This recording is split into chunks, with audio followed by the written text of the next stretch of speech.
Je voudrais juste vous interroger sur quelques choses que j'ai trouvées sur votre site, le site de votre parti. Vous affirmez par exemple que 2 des pères fondateurs de l'Union européenne, Robert Schuman et Jean Monnet, étaient des agents de la CIA. Y a-t-il un historien ou un biographe qui affirme une chose au-delà de vous-même? Voilà, vous avez le magazine Historia, par exemple, et qui met justement que la CIA... Ils ont été payés par la CIA. Finance la construction européenne. Je conseille à toutes les personnes qui sont intéressées... Non, mais vous dites, pardonnez-moi, précisément, qu'ils ont été des agents de la CIA, ce qui est une infamie, c'eût été une infamie de leur part. Vous pensez qu'ils ont donc trahi la France, ces 2 personnages? Écoutez, moi je vous lis, je vous donne mes sources. Il y a eu des sources également, des documents confidentiels défense de l'administration américaine révélés par le Daily Telegraph du 19 septembre 2000. Tout ça est en ligne sur notre site internet. Et vous dites aussi que Boko Haram, Daesh, l'attentat contre le marathon de Boston, tout ça a été ourdi par les services de renseignement américains. Écoutez, voici votre collègue de BFM qui nous explique que le FBI a aidé des musulmans à commettre des attentats. C'est pas moi, c'est BFM. Moi, on me traite de complotiste. Mais en fait, moi, je cherche ça, c'est le journal Le Monde. Le FBI mis en cause dans l'organisation d'attentats par des Américains musulmans. Donc Boko Haram, c'est la CIA, ce sont les services secrets américains, ainsi que Daesh et le marathon de Boston. Je ne vais pas vous sortir ici tous mes documents. Non, c'était votre credo. Je voulais juste savoir si vous le pensiez. Non, mais ça n'est pas un credo, monsieur. Ça n'est pas un credo, c'est simplement des sources d'informations que je prends chez tous vos confrères. Donc, il y a un grand débat national qui a lieu sur ce sujet, si vous le souhaitez. Donc, vous pensez qu'un débat est possible sur ce thème-là, que la chose n'est pas dite et que l'histoire n'a pas été écrite? En tout cas, ce que je sais, si vous voulez, c'est qu'il y a beaucoup de Français qui savent et qui se renseignent et qui lisent beaucoup de documents sur ces questions. Voilà. You are fake news. Vous n'avez pas peur que toutes ces thèses complotistes, elles décrédibilisent au contraire votre propos? Ça n'est pas. Je suis un peu énervé par ces questions parce que tout figure sur notre site internet. Vous êtes journaliste, c'est votre devoir d'aller regarder ce que je dis. Vous me parlez de Dalai Lama, du Dalai Lama et de la CIA. C'est un journaliste de Libération qui m'a attaqué là-dessus. Manque de chance, c'est un article de Libération de 1998, vous le lisez comme moi. Bon, absolument. Donc moi je prends, et puis il y a l'Humanité, et puis il y a le journal Le Point. Donc en fait ce que l'on me reproche sur cette question, c'est d'utiliser les journaux. Deuxièmement, USA et terrorisme, ça n'est pas moi qui le dis, c'était simplement par exemple BFM TV, le FBI qui organise des attentats avec des musulmans américains. C'est dans le journal Le Monde du 21 juillet 2014. Qu'est-ce que vous voulez que je vous dise? Moi je cite les journalistes. D'ailleurs il y a quelque chose qui me paraît grave. C'est qu'il y a quelques années en France, le débat sur ces questions était autorisé. Je rappelle d'ailleurs que par exemple, regardez cette revue Historia, la CIA qui finance la construction européenne. Il l'est toujours, nous en parlons. Oui, mais ça, si vous voulez, c'était en 2003. Libération, c'était en 1998. Maintenant, ces journaux disent le contraire. On a verrouillé en France le débat sur cette question. Eh bien, moi, je m'adresse ici aux gens qui m'écoutent. Les gens qui m'écoutent, ils vont chercher un chef de l'État. Ils ne cherchent pas un bisounours. Alors, ce sont là quelques exemples, parce qu'il y a aussi le Front National financé par la CIA, les logos politiques inspirés par les Américains, etc. Pourquoi? Qu'est-ce qu'ils vous ont fait, François Asselineau? Alors, d'abord, je voudrais vous dire que ça va faire maintenant 15 jours ou 3 semaines que la campagne a commencé. Vous savez parfaitement la réponse. Non. Si, parce que j'ai déjà eu l'occasion de le dire dans tous les médias. Vous faites semblant que je n'ai pas les réponses. J'ai les réponses. J'ai déjà donné tous les arguments. Ce sont des articles de journaux. Là, par exemple, vous voyez... Là, vous voyez, par exemple, c'est le discours du président George W. Bush à l'université de Varsovie qui dit... on ne va pas rentrer dans le... mais attendez... Écoutez, vous êtes pris un démenti de la rédaction d'Historia quand vous avez brandi le numéro d'Historia sur le plateau de TF1. La rédaction d'Historia fait un communiqué le lendemain pour dire « Mais non, on n'a pas écrit ça ». Je l'ai montré, je l'ai montré. Oui, mais ils ont retiré leur propre article de 2003. Il n'a pas été en ligne. Alors, attends, écoutez, on ne va pas rentrer dans le détail. Alors, je vais vous dire. Pourquoi cette obsession anti-américaine? Mais ce n'est pas une obsession, je décris un certain nombre de situations. Attendez, vous savez ce que dit François Mitterrand quelques jours avant de mourir? Le secret de François Mitterrand. Oui, dans le livre Le Dernier Mitterrand de Georges-Marc Benamou, il dit « La France est en guerre, les Français ne le savent pas. C'est une guerre inconnue, une guerre sans mort apparemment. Les Américains veulent un pouvoir sans partage sur le monde. » 1997. Aujourd'hui, il serait taxé de complotiste. Vous savez ce que, par exemple, on a appris c'était quand? Il y a 1 an et demi, François Hollande était écouté par les services de renseignement américains. C'est vrai ou c'est pas vrai? C'est vrai ou c'est pas vrai que... Monsieur Asselineau, Valentine Le Test pour France Inter. Dans votre programme de 2012, il y a un chapitre entier sur la liberté de la presse, dont un point, assurer une diversité politique représentative des différents courants d'opinion parmi les journalistes, présentateurs d'émissions d'information. Ça veut dire quoi, monsieur Asselineau ? Eh bien, ça veut dire qu'actuellement, on a parmi les journalistes dans les grands médias d'information le sentiment que tout le monde pense la même chose.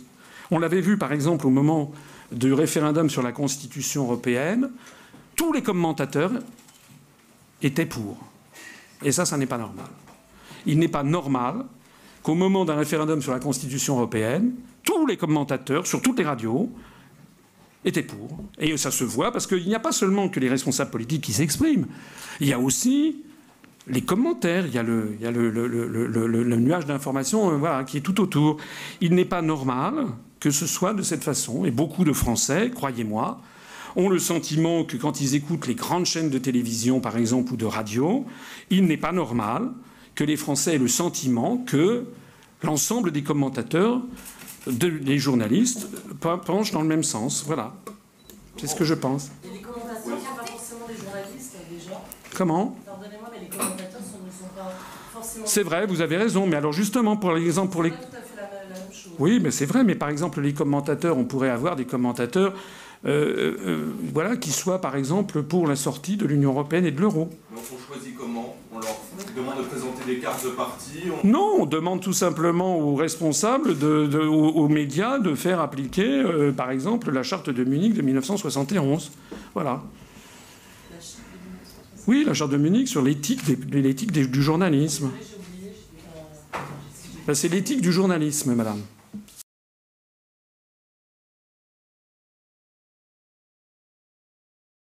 Nous disons que la situation politique française, le problème numéro 1 de la France, c'est que les Français ne dirigent plus leur propre pays.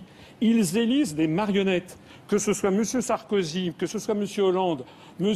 Tartemuol ou Mme Tartemuche, demain, aucune décision ne pourrait être prise par les représentants du peuple français, en termes stratégiques, j'entends. Tout est décidé par 3 institutions. La Commission européenne à Bruxelles, le Banque centrale européenne à Francfort et l'OTAN qui dépend de Washington. C'est exactement ce que dit Marine Le Pen. Oui, mais c'est exactement ce que dit Marine Le Pen. Oui, mais Madame Le Pen... Que tous décident à la BCE, à la Commission européenne et au Parlement européen. Oui, c'est exact, c'est tout à fait ce qu'elle dit. Sauf que Madame Le Pen ne propose pas de sortir de l'Union européenne. Je vous propose... Si, elle le propose dans son programme. Ah, montrez-moi une profession de foi. Je suis désolée, je ne suis pas venue avec la profession de foi de Marine Le Pen. Moi, justement, je suis venu avec la profession de foi et je vous la donne.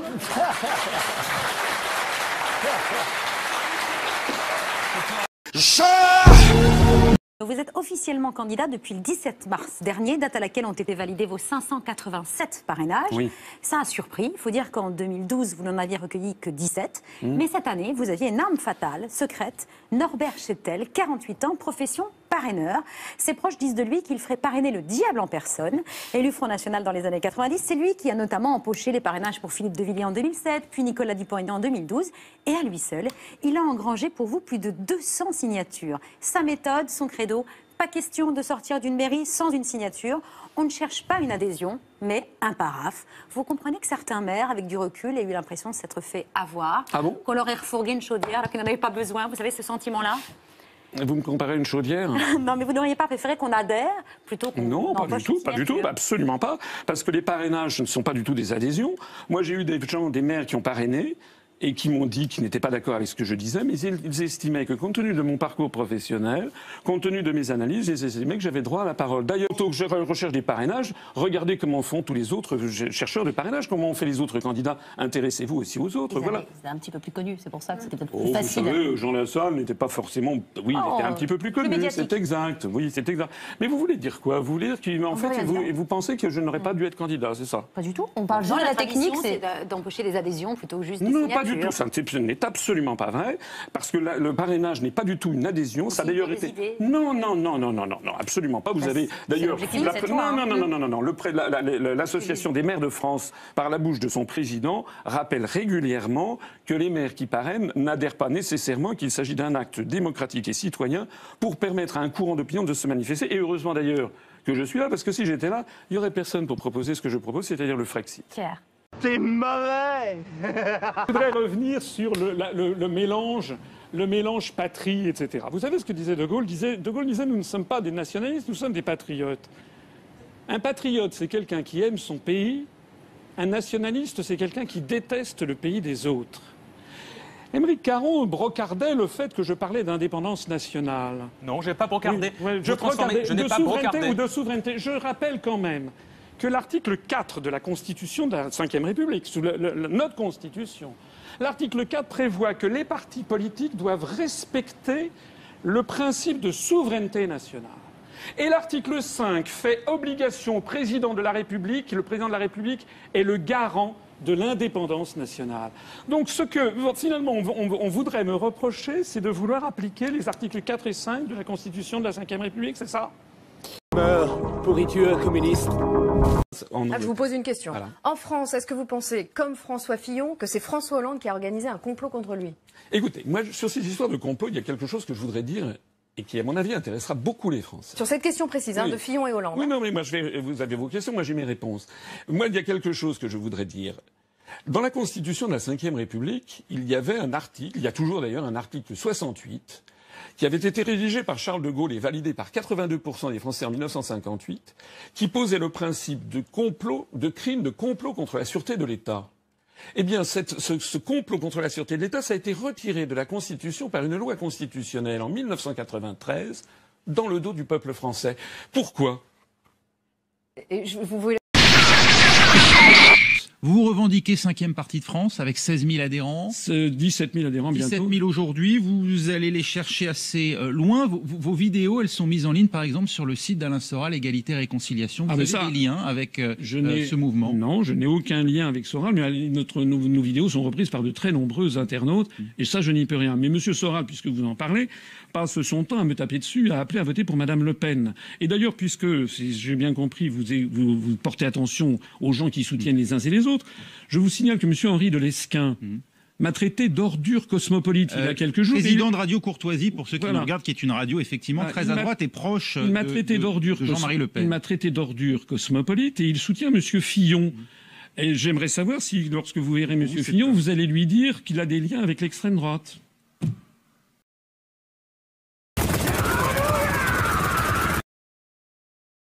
L'autre jour, j'étais à Nevers. À Nevers, il y a des gens qui sont venus à ma conférence et qui m'ont dit, tiens, on était allé voir la conférence de M. Philippot quelques semaines avant, parce que pendant les européennes, parce que M. Philippot, figurez-vous qu'il vient, une partie des gens du Front National viennent copier nos analyses. Ça, c'est exact. Bon. Il y a eu un forum démocratique qui s'est passé à Paris. M. Philippot est venu se cacher derrière un pilier pour prendre des notes. Il y a des gens qui sont venus le voir, mais vous êtes là, M. Philippot? C'est pas bien. Et il a dit... vous étiez sûr que c'était pas Mme Morano, parce qu'elle fait ça aussi. Non, oui. Mme Morano, je ne sais pas si elle aurait compris. Alors, M. Philippot, lui, a quand même compris. D'abord, les événements récents ont montré que nous sommes toutes et tous sous le risque, justement, de la menace terroriste. À Orly, nos militaires... Et l'opération Sentinelle a permis de déjouer ce qui était un début d'acte terroriste. Ensuite, nous l'avons vu ces dernières semaines à Londres comme à Saint-Pétersbourg. Donc la menace, elle est là. Moi, l'engagement que je prends et ce que je veux faire, c'est d'abord d'éradiquer la menace à son origine.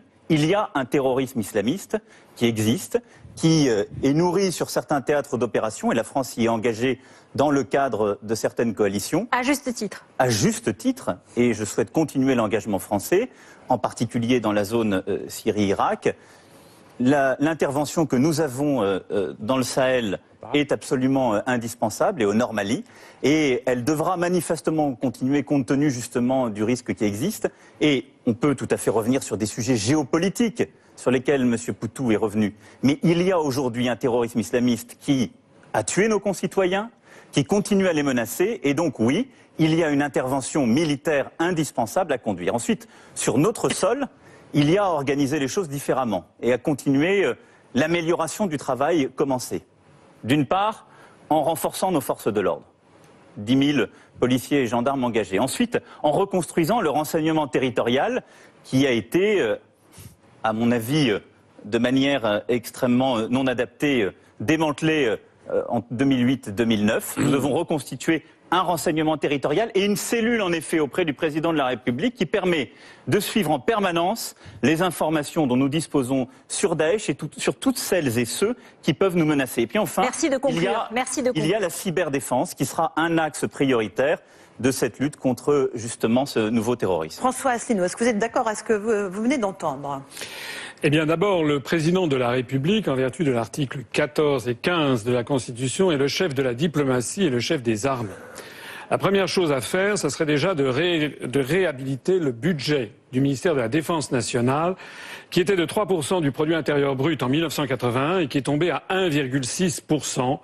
De telle sorte qu'actuellement les armées sont maintenant quasiment en état de déshérence. Donc je prends personnellement l'engagement à la fin du quinquennat d'être remonté à 3% du produit intérieur brut pour le budget de la défense nationale. Pourquoi faire ? Je suis d'accord également avec ce que disait M. Poutou tout à l'heure. C'est-à-dire que les traités européens, et en particulier l'article 42 du traité de l'Union européenne, placent la France et l'ensemble des pays de l'Union européenne sous la tutelle de l'OTAN, donc sous la tutelle de Washington, puisque tout le monde sait que l'OTAN, en fait, est dirigée par Washington. C'est la raison d'ailleurs pour laquelle je propose non seulement de sortir de l'Union européenne afin de rétablir et de garantir l'indépendance nationale, puisque c'est le devoir du président de la République, mais aussi de sortir de l'OTAN, et il faut mettre en œuvre l'article 13. Et dans la lutte contre le terrorisme, qu'est-ce que vous proposez ? Et justement, parce que comme le disait M. Poutou, et je suis d'accord avec lui, lorsque l'on a des gouvernements qui trouvent par exemple que Al-Nosra fait du bon boulot, alors qu'il s'agit quand même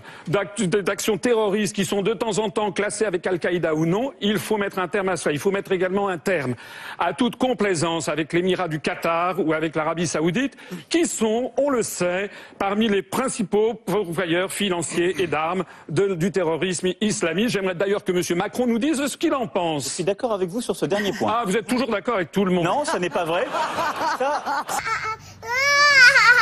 Vous pensiez qu'une telle ampleur était possible ou vous avez été le premier étonné ? Non, je ne suis pas le premier étonné, j'ai toujours pensé. D'ailleurs, j'ai créé un mouvement politique, vous l'avez aimablement rappelé, voilà bientôt 12 ans, pour expliquer aux Français que de toute façon, l'affaire va exploser. Puisque de toute façon, Monsieur Macron, par exemple, n'a aucun pouvoir comme ses prédécesseurs. Il va écrire une lettre demain, le grand débat national va avoir lieu à partir de mardi. La seule lettre qui intéresserait les Français, c'est sa lettre de démission. Voilà.